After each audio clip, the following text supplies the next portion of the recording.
All right, welcome to day 6 of the board visualization training program. And for today's exercises, you do not need a chessboard. These need to be done without using a chessboard. And at least the first part, at least the first exercise, at least. And what I want you to do today is, without looking at the chessboard, get a pen and paper. Take your time and do this. It's not a race.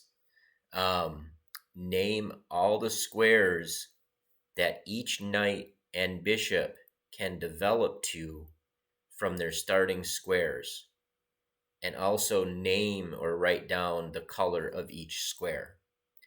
So it's just like the stuff we did on days 2 and days 4. We want to just pretend the knights and the bishops are on their starting positions, at their starting places when you start a chess game, and list all the squares that each piece can go to and the color that those squares are. And then you can check this by pulling up either using your physical chessboard or pulling up a board online and checking your answers.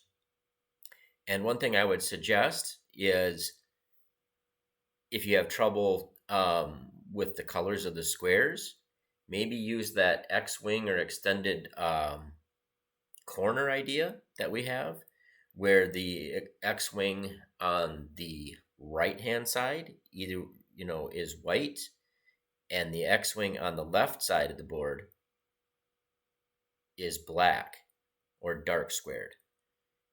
You can use that as an aid or a tool if you're having trouble determining what color squares those are.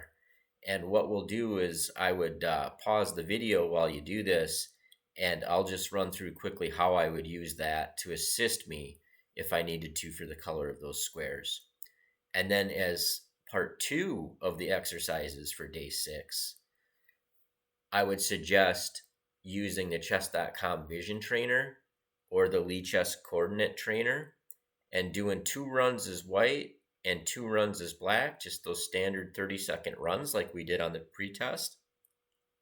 And as you're doing it, just physically state out loud the color of each square as you click them, right? So, let's say it's C3. As you're clicking C3, just say dark square as you're clicking it. So do that 2 runs with white, 2 runs with black, and pause the video while you do the first exercise, the one you need without the board, and then I'll just give a little bit of an overview on how the X-wing corner can be used kind of as like an anchor or a tool. So good luck. All right, I hope the exercise went well. Don't get frustrated. It doesn't matter how well you do. The exercises will get more difficult as we go along, and no one will be expected to get them all right. It's actually not a bad thing to struggle with these, because you need to kind of, just like working out in a gym, you need to kind of push your mind, and then that will help you learn. So one of the things, in addition to where the squares were that these pieces could develop, was what color they were on. And I just wanted to point out that if we go back to our X-wing corner idea, that gives us valuable information for these different pieces that we're going to develop. And what it tells us is that the bishops on their starting position are actually on one of the squares of these X-wing corners. And so that can give us information. So this dark squared bishop here, we know is dark squared because the dark squared X-wing corner is on the left-hand side of the board, and it's on one of those squares. Likewise, the light squared dark wing corner is on the right side of the board, and this kingside bishop is on one of those squares, so it's a light square. Now, the same can apply, for the darks, for the black bishops. Now, how this applies to the knight, you can apply it in a couple different ways. Well, one of the standard developing moves for this knight on b1 is to c3. That is actually one of them squares on the dark wing corners. So once we really get that dark wing corner anchor burned into our brain, we know that's a dark square. Now, d2 is not one of this